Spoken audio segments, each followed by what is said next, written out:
so এতিয়া last ভিডিওত আমি পঢ়ি আছিলোঁ কি ৰবাতে বেলেগ ফুল খাই গ'ল শুন হয় এইটো চোৱা আমি গেটিং সিস্টেমটো পঢ়ি আছিলোঁ হয়নে সো আমি গেটিং সিস্টেমটো আমি কন্টিনিউ কৰিম এতিয়া তো গেটিং সিস্টেমৰ কাৰণে আমি কি পঢ়িছিলোঁ এটা হ'ল গেটিং সিস্টেম কি টাইপ আছে এইটো চাই লওক এটা আছে তোমালোকৰ top gate bottom gate middle gate আৰু ষ্টেপ গেট এইকেইটা আছিলে হয়নে সো এইকেইটা গেটৰ ভিতৰত আমাক সবতকৈ ইম্পৰ্টেণ্ট আমি পঢ়িব লাগিব টপ গেট আৰু বটম গেটটো বাকীকেইটা ইমান ইম্পৰ্টেণ্ট নহয় সো ইয়াৰে গেটিং সিস্টেমটো সেইকাৰণে ইয়াতে সব টপ গেট বটম গেট দুটাই আছে তাৰে টপ গেটৰ তোমাৰ এইখিনি জায়গাত মানে এইটো হৈ গ'ল তোমালোকৰ বটম গেট হয়নে সৰি এইটো হৈ গ'ল টপ গেট বুলি কিয় কৈছে আমাৰ বস্তুটো ওপৰৰ পৰা আহিছেতো সেইকাৰণে টপ গেট বটম গেটটো তলৰ পৰা সোমায় মল্টেন মেটেলটো এনেকৈ তলেদি সোমায় এবাৰ ওপৰেদি সোমাইছে কাৰণেতো টপ গেট তো এইটো হৈ গ'ল ফিলিং টাইম টিটো কি হয় গম পাইছেনে ফিলিং টাইম হয় এই কেভিটিটো ফিল কৰা টাইমটো কিমান সেইটো ফিলিং টাইম আৰু ভিটো হৈ গ'ল তোমালোকৰ ভেল'চিটি এই পইণ্ট 3 নম্বৰ পইণ্টটোত কিমান ভেল'চিটিত আমাৰ মল্টেন মেটেলটো সোমাইছে এইটো ভেল'চিটি সো এইকেইটা ফৰ্মুলা তোমালোকে মনত ৰাখিলে ৰাখিব পাৰা ইমানেও বেছি ইম্পৰ্টেণ্ট নহয় এইটোৰ ওপৰত ইমান কুৱেশ্যন সুধি নাথাকে যেনেকৈ তোমালোকৰ এইটো চোৱা টপ গেটৰ এইটো তোমাৰ এইটো টপ গেটৰ এইটো টাইম আৰু এইটো হৈ গ'ল টপ গেট দেখিছানে আৰু এইটো ভেল'চিটিটো সো এইটো ইমান ইম্পৰ্টেণ্ট নহয় তোমালোকৰ কাৰণে ইম্পৰ্টেণ্ট মই কৈ দিছোঁ কি হয় এইটো ইম্পৰ্টেণ্ট হয় যে এই বস্তুটো মনত ৰাখিবা যে time of filling of bottom gate is 2 times of time of filling of top gate মানে বটম গেটত তোমাৰ টাইম অফ ফিলিংটো কম লাগে টপ গেটত বেছি লাগে টাইম এইটো বেছি ইম্পৰ্টেণ্ট এই ৰিজাল্টটো হা এইটোৰ ওপৰত MCQ কুৱেশ্যন সোধে time of filling of bottom gate is equal to 2 times of time of filling of top gate এইটোৰ ওপৰত চাগে গেটৰো কুৱেশ্যন আছে এইটো আৰু গেটিং ৰেচিঅ'টো মনত ৰাখিবা gating ratio' is defined as কি হয় এটা হ'ল তোমালোকৰ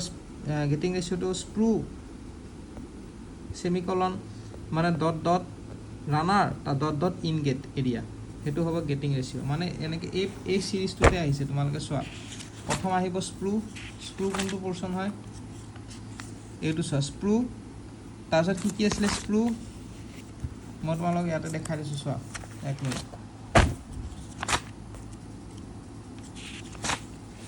চোৱা এইটো স্প্ৰু হৈ গ'ল তাৰপিছত তোমালোকৰ থাকিব ৰানাৰ হয়নে নহয় স্ক্ৰু তাৰপিছত কি থাকিব ৰানাৰ থাকিব যেনেকৈ তোমাৰ ৰানাৰ এৰিয়া তো ৰানাৰটো মানে এইখিনি ইয়াতে ডায়েগ্ৰামত নাই এইখিনি জেগা স্ক্ৰু হয় এই অকণমান এইখিনি জেগাত ৰানাৰ আছে তাৰপিছত গেটিং ছিষ্টেমটো আছে গেটিং ছিষ্টেমত তোমালোকৰ ইন গেট এৰিয়াটো পঢ়িলে হ'ব মানে আমাৰ স্ক্ৰু এই পেটাৰ্ণটোতে আহিছে screw runner in gate area ingate মানে প্ৰথম যেতিয়া সোমাই এইটো ইনগেট বুলি কয় তো সেইটোৱে হ'ব গেটিং ৰেচিঅ' এই গেটিং ৰেচিঅ'টো সোধে তাৰ ওপৰত আৰু কি কুৱেশ্যন সোধে মই তোমালোকক দেখাই দিছোঁ এইটো সোধে চোৱা যোনটো গেটিং ৰেচিঅ' হয় এটা যোনটো তোমালোকে গেটিং ৰেচিঅ' পঢ়িলা তাৰ ভেলুটো কেতিয়াবা সোধে স্ক্ৰু ৰানাৰ ইনগেটৰ ভেলুটো কি হয় তো নন প্ৰেছাৰাইজ যদি হয় তেতিয়াহ'লে তাৰ ভেলু মানে ৰেচিঅ'টো সোধে 1:4:4 আৰু যদি প্ৰেছাৰাইজড হয় 2:2:1 হয় সেইটো মনত ৰাখিবা প্ৰেছাৰাইজটোৰ ওপৰতে বেছিকৈ কুৱেশ্যন আহে কিমান আহে 2:2:1 gating sprue runner in gate তাৰে ভেলুকেইটা হ'ল 2:2:1 প্ৰেছাৰাইজডৰ ক্ষেত্ৰত নেক্সট আহিব তোমালোকৰ চলিডিফিকেশ্যন টাইম ইয়াতে তোমালোকৰ যোনটো টি আছে TF হয়নে এইটো হ'ল TSটো কি হ'ব চলিডিফিকেশ্যন টাইমটো কি হয় জানানে এইটো চোৱা চলিডিফিকেশ্যন টাইমটো আমাৰ কিহৰ ক্ষেত্ৰত পঢ়োঁ গেটিং ছিষ্টেমত নপঢ়োঁ আমি ৰাইজাৰ ডিজাইনত পঢ়োঁ বুজি পাইছা চলিডিফিকেশ্যন টাইমটো ইয়াতে এইটো এইখন কিতাপত লিখা নাই এইটো চলিডিফিকেশ্যন টাইম বুলি ডাইৰেক্ট লিখি দিছে কিন্তু আমাৰ গেটিং ছিষ্টেমটো আমাৰ পঢ়া কমপ্লিট হ'ল এতিয়া আমাৰ যোনটো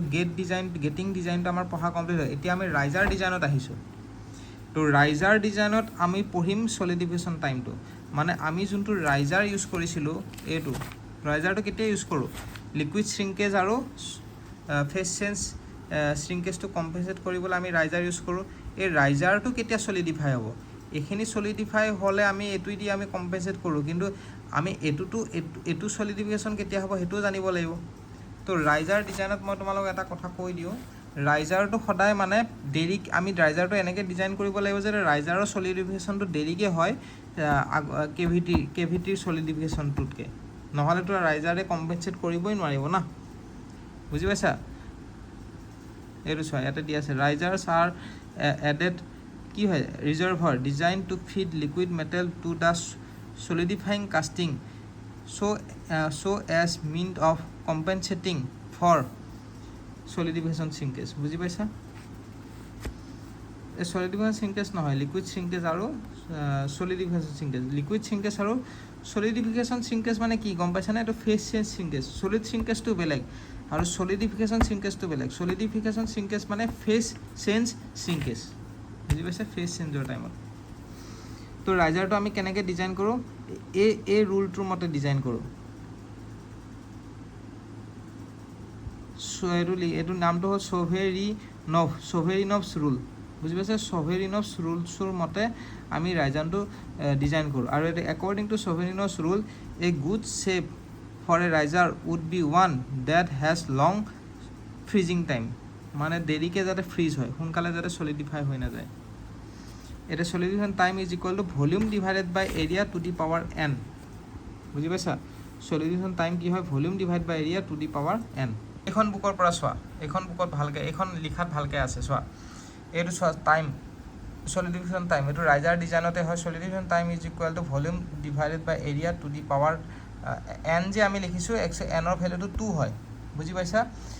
আৰু এইটো যোনটো k লিখিছো k টো যোনটো লিখিছো হেতু হৈ গল সলিডিফিকেশন ফ্যাক্টৰ অবলিক কনস্ট্যান্ট আৰু এটোৰ ইউনিটটো হ'ল সেকেন্ড পাৰ মিটাৰ স্কয়াৰ হয় বুজিলা আৰু তাৰ ভ্যালুটো টু দি পাওয়াৰ n ৰ ভ্যালুটো আমাৰ 2 হ'ব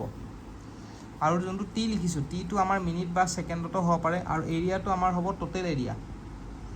এৰিয়াটো আমাৰ টোটাল এৰিয়া হ'ব ক্লিয়াৰ হৈছে এতে যোনটো k আছে এই যোনটো k আছে এই k টো কাৰ ওপৰত ডিপেন্ড কৰে এটো দিয়া আছে k ডিপেন্ডস অন কাৰ ওপৰত ডিপেন্ড কৰে টাইপস অফ মেটেল বা মেটেলৰ ওপৰত ডিপেন্ড কৰে আৰু মোল্ড মেটেল ৰিএকচনৰ ওপৰত ডিপেন্ড কৰে হ'ব এতিয়া আমাৰ সলিডিফিকেশন টাইম অফ ৰাইজাৰৰ কথা যদি চোৱা হেতু বেছি হ'ব লাগিব হয়নে ইয়াতে দিয়া আছে যে since the purpose of the riser is to compensate for the first two stage of shrinkage হয় না আমি কি ফার্স্ট টু স্টেজ মানে কি এটা হল তোমাৰ লিকুইড শ্ৰিঙ্কেজ আৰু সেকেন্ড স্টেজটো হল সলিডিফিকেশন শ্ৰিঙ্কেজ বা আমি সলিডিফিকেশন শ্ৰিঙ্কেজটো কি বুলি কৰো ফেজ চেঞ্জ শ্ৰিঙ্কেজ বুলিও কব পাৰো যেহেতু আমাৰ পাৰপাসটোৱে হল যে আমাৰ ফেজ চেঞ্জ শ্ৰিঙ্কেজ আৰু লিকুইড শ্ৰিঙ্কেজটো কম্পেনসেট কৰাৰ কাৰণে তো আমাৰ কি হ'ব লাগে the solidification time of riser should be greater than the solidification time of casting মানে কাস্টিংৰ সলিডিফিকেশন টাইমতকে ৰাইজাৰৰ সলিডিফিকেশন টাইমটো বেছি হ'ব লাগিব নহলে যদি ৰাইজাৰটোৱে যদি সোনকালে ঠাণ্ডা হৈ যায় তেতিয়া হলে হি কেনেকৈ কম্পেনসেট কৰিব তো আমাৰ ৰিকোয়াৰ্ড বস্তুটো হ'ল যে solidification time of riser should be greater then solidification time of casting এতিয়া আমি দুটাৰ ভ্যালু প্লেস কৰি দিম আমি v/a দা হোল স্কয়াৰ ভ্যালুটো ইয়াতে প্লেস কৰিম ৰাইজাৰৰ কাৰণে আৰু এটো ইয়াতে প্লেস কৰিম কাস্টিংৰ কাৰণে কি হ'ব চোৱা এৰুসা তো দুইটা ভ্যালু আমি প্লেস কৰি দিলো r stands for riser c stands for casting তো দুইটা ভ্যালু আমি যেতিয়া প্লেস কৰি দিলো আৰু গ্ৰেটাৰ দেন সাইনটো এনেকৈ থাকিব ৰাইজাৰৰ ক্ষেত্ৰত তাছে হোল স্কয়াৰ ক্যান্সেল গুছি গল k ক্যান্সেল গুছি গল তো v/a ৰাইজাৰৰ ইজ গ্ৰেটাৰ দেন v/a কাস্টিংৰ কাৰণে তো v/a টো আমি mr বুলি লিখিছো আৰু এটো mc বুলি লিখিছো বুজি পাইছা তো এতিয়া m কি হয় m is nothing but the modulus বুলি কব পাৰা বুজি পাইছা তো m is nothing but modulus তো এটো modulus of riser is greater than modulus of casting তো আমি এটা কথা গম পালো যে কি ৰাইজাৰৰ সলিডিফিকেশন টাইম অফ ৰাইজাৰ আমি গম পালো যে কি solidification time of riser should be greater then solidification time of casting তাৰ মানে কি হৈ গল আমি ৰিজাল্টটো modulus of riser is greater then modulus of casting এটা মডুলাস মেথডটো মডুলাস কি হয় চোৱা method of riser design riser আমি কেনেকৈ ডিজাইন কৰিম এটা হল তোমাৰ মডুলাস মেথড এই যোনটো মডুলাস পালো মডুলাস মেথডটো কি হয় as per this method modulus of the riser should be more 20% more than modulus of casting মানে আমি মডুলাস মেথডৰ মতে আমি এটো গম পালো যে আমি প্ৰথম মডুলাসটো উলাই লৈছো তাৰপৰ আমি গম পাইছো যে কি modulus of riser should be greater then modulus of casting এটা কিমান গ্ৰেটাৰ হ'ব লাগিব সেই বস্তুটো মডুলাস মেথডে কৈছে মডুলাস মেথডে কি কৈছে যে কি ৰাইজাৰৰ মডুলাসটো 20% বেছি হ'ব লাগিব কাস্টিংতকে সো আমি যদি হেতু ইকুৱেল কৰিব লাগে তেতিয়া হলে ইফালে কি কৰিব লাগিব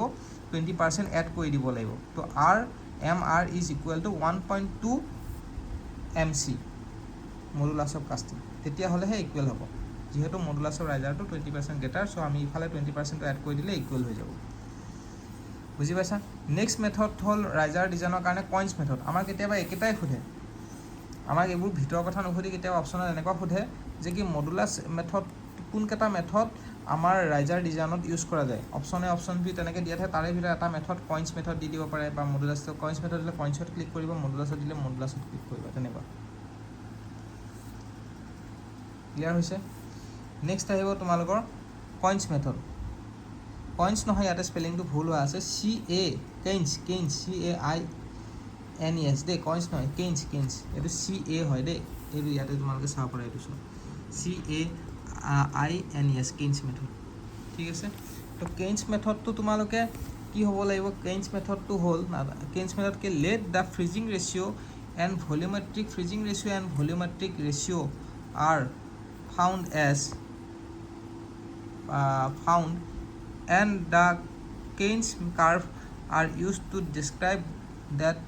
by using the riser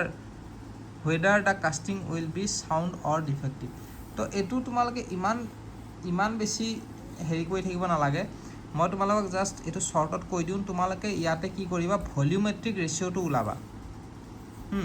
Kaynes মেথডত তোমালোকে ভলিউমেট্ৰিক ৰেচিঅ'টো ওলাব ভলিউমেট্ৰিক ৰেচিঅ'টো আমি y দি ডিনোট কৰোঁ আৰু হেতু কি হ'ব ভলিউমেট্ৰিক ৰেচিঅ'টো volume of riser divide by volume of casting আৰু ফ্ৰিজিং ৰেচিঅ'টো কি হ'ব এই ফ্ৰিজিং ৰেচিঅ'টো কেতিয়াবা সোধে the freezing ratio' is nothing but modulus of riser divide by modulus of casting modulus of riser মানে কি এই ভ্যালুটো কি হ'ব ইয়াতে আমি পাইছিলোঁ নহয় VA বাই VR বাই AR তো VR বাই AR লিখিলা আৰু VC বাই AC লিখিলা তো এইটো এনেকুৱা হৈ গ'ল হ'ব এতিয়া আমি কি কৰিম আমি এই দুটা ফ্ৰিজিং ৰেচিঅ' আৰু হেৰি দি আমি চাম বুজি পাইছা ফ্ৰিজিং ৰেচিঅ' মেথড দি আমি চাম যে বস্তুটো কেতিয়া কি হয় ফ্ৰিজিং এইটো হয় ফ্ৰিজিং ভলিউমেট্ৰিক ৰেচিঅ' আৰু ইফালে হৈ গ'ল তোমালোকৰ কাৰ্ভটো বুজি পাইছা না মই দেখাই দিছোঁ ৰবা এইটো ইফালে থাকিব ছেফ ফেক্টৰ আৰু ইফালে থাকিব তোমালোকৰ এইটো বেলেগ হয় ৰবা মই তোমালোকক ইয়াতে ওলাই দিছোঁ 1 মিনিট ৰবা দেই কেইন্স মেথডত তোমালোকৰ কোৱেশ্চন তেনেকুৱা নাহে আহিব যে কেইন্স মেথডত ফ্ৰিজিং ৰেচিঅ'টো কি হয় হেতু সুধিব পাৰে this method is used for designing a riser for steel casting because shrinkage of steel is higher আৰু কি কৈছে steel are very difficult to cast সেইকাৰণে এই মেথডটো কি বুলি কয় ষ্টিলতহে ইউজ কৰা যায় তো এইটো মই তোমালোকক ইয়াতে কৈছে যে কি আমি ফ্ৰিজিং ৰেচিঅ'টো ইউজ কৰি পেলাই আমি ভলিউমেট্ৰিক ৰেচিঅ' আৰু ফ্ৰিজিং ৰেচিঅ'টো ইয়াতে দিয়া আছে ভলিউমেট্ৰিক ৰেচিঅ' ফ্ৰিজিং ৰেচিঅ'টো ওলাই পেলাই আমি চাওঁ যে কোনটো কেনেকৈ বস্তু ঠাণ্ডা হ'ব লাগিব মানে বুজি পাইছে ৰাইজাৰটো কি ধৰণে আমি ঠাণ্ডা কৰিম কুলিং কৰিম সেইটো বস্তু চাই তো প্ৰপাৰলি ইয়াতে নোটছটো নাই যে মই তোমালোকক এক্সপ্লেইন কৰি দিম আৰু ঠিক মোক মনতো পৰা নাই সঁচা কথা ক'ব গ'লে যে কি বস্তুটো কেনেকুৱা আছিলে প্ৰচেছটো কিন্তু মোৰ এটা কথা মনত আছে যে তোমালোকক কোৱেশ্চন কি সুধিব কোৱেশ্চন ইয়াতে সুধিব পাৰে যে প্ৰথম কোৱেশ্চনটো সুধিব যে কি কেইন্স মেথডটো কি মেথড ইউজ কৰে অপশ্যন থাকিব তাতে কেইন্স মেথড থাকিব তুমি টিক কৰিবলৈ কেইন্স মেথডটো সেকেন্ডলি তোমালোকে জানিবলৈ কেইন্স মেথডত কি ইউজ কৰা যায় ফ্ৰিজিং ৰেচিঅ'টো ইউজ কৰে আৰু ভলিউমেট্ৰিক ৰেচিঅ' ইউজ কৰে আৰু ফ্ৰিজিং ৰেচিঅ'টো কি হয় এইটো কেতিয়াবা অপশ্যনত সোধে যে modulus of modulus of riser divide by modulus of casting সেইটো জানিব লাগিব বাকি ইয়াতে তোমাৰ এটা লিনিয়াৰ ইকুৱেশ্যন এটা দিছে কেইন্স ইকুৱেশ্যন যে এইখন কিতাপতো তুমি চাব পাৰা এইখন কিতাপতো তোমালোকৰ ইমান ভালকৈ এক্সপ্লেইন কৰা নাই কেইন্স মেথড দিছে যে freezing ratio' is equal two ratio' of the cooling characteristics of casting to the riser সেইটো তো মই যদি পিছত টাইম পাওঁ এইটো তোমালোকক মই এক্সপ্লেইন কৰিম বাৰু কিন্তু পৰীক্ষাৰ কাৰণে তোমালোকে এইখিনিয়ে আহিব কিন্তু মই যোনখিনি ক'লোঁ ফ্ৰিজিং ৰেচিঅ'টো কি হয় সুধিব পাৰে আৰু কি মেথড ইউজ কৰা যায় কি ৰেচিঅ' ইউজ কৰে ইয়াতে সেইটো সুধিব পাৰে আৰু কোনবোৰ মেথড ইউজ কৰে ৰাইজাৰ ডিজাইনত এই দুটা ইউজ কৰে তেনেকুৱা ধৰণৰ অপশ্যন সুধিব পাৰে আৰু এটা আছে এইটো ইমান ইম্পৰ্টেণ্ট নহয় জাষ্ট মেথডটোৰ নামটো মনত ৰাখি থৈ দিলে হ'ল নভেলছ ৰিচাৰ্চ মেথড ৰাইজাৰ ডিজাইনত ইউজ কৰা যায় নভেলছ ৰিচাৰ্জ মেথড হ'ব আৰু এটা মেথড আছে শ্ৰিংকেজ মেথড এইকেইটা মেথড ইউজ কৰা যায় ৰাইজাৰ ডিজাইনৰ কাৰণে হা তো এই যে মই যে তোমালোকক কৈছিলোঁ টপ ৰাইজাৰ আৰু বটম ৰাইজাৰ এইটো টপ ৰাইজাৰ চোৱা এইটো হৈ গ'ল টপ ৰাইজাৰ য'ত ওপৰত ৰাইজাৰটো থাকে আৰু এটা হ'ল বটম ৰাইজাৰ নহয় ছাইড ৰাইজাৰ য'ত মানে মূল চেণ্ডৰ ছাইডত তোমাৰ ৰাইজাৰটো থাকে বুজি পাইছা তো আজি ভিডিঅ'টো ইয়াতে সমাপ্ত কৰোঁ নেক্সট ভিডিঅ'ত আমি কণ্টিনিউ কৰিম